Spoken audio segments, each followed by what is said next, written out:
एक घना जंगल था जहां हर प्राणी अपने अपने जीवन में मग्न था। इसी जंगल में एक छोटा सा कबूतर और एक भोली भाली बकरी रहते थे।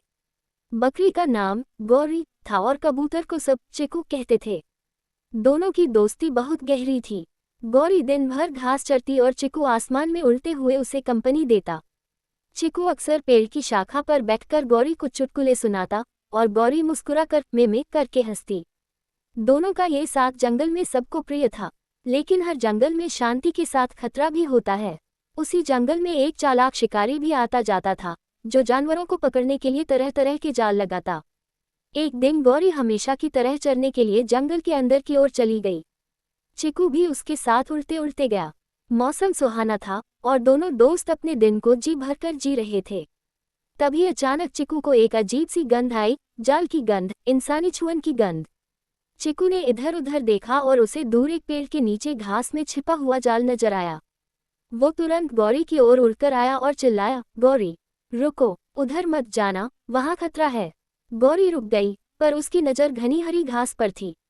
उसे नहीं दिखा कि वहां क्या छिपा है। चिकू ने फिर चेतावनी दी, मैंने इंसान की गंध सूंघी है, वहां जरूर कोई शिकारी का जाल है। गौरी थोड़ी सतर्क हुई, लेकिन उसे भूख भी बहुत लगी थी।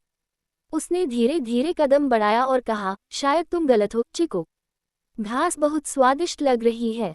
चिकू ने जोर से फड़फड़ाते हुए उसे रोकने की कोशिश की, लेकिन गौरी ने उसकी बात नहीं मानी और जैसे ही उसने घास में कदम रखा, छपाक, जाल फंस गया और गौरी फंस गई।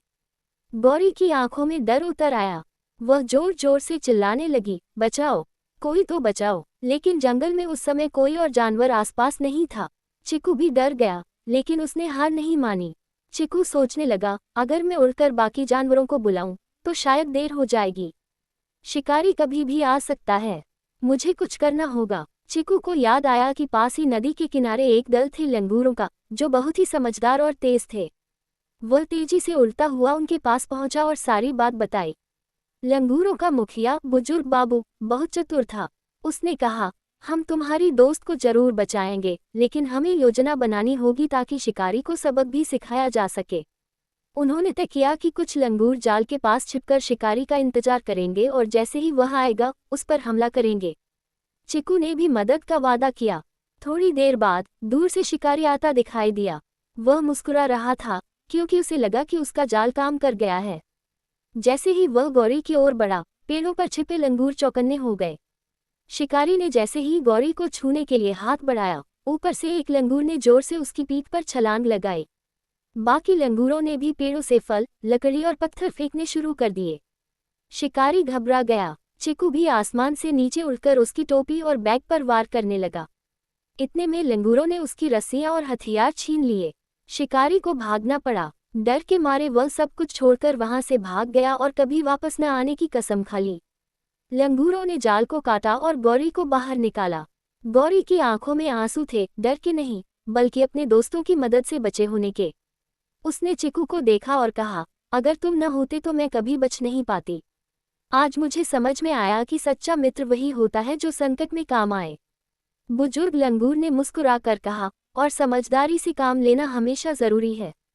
जाल में फंसने से अच्छा है कि पहले सोचो, फिर कदम बढ़ाओ। गौरी ने सिर झुकाकर सबका धन्यवाद किया।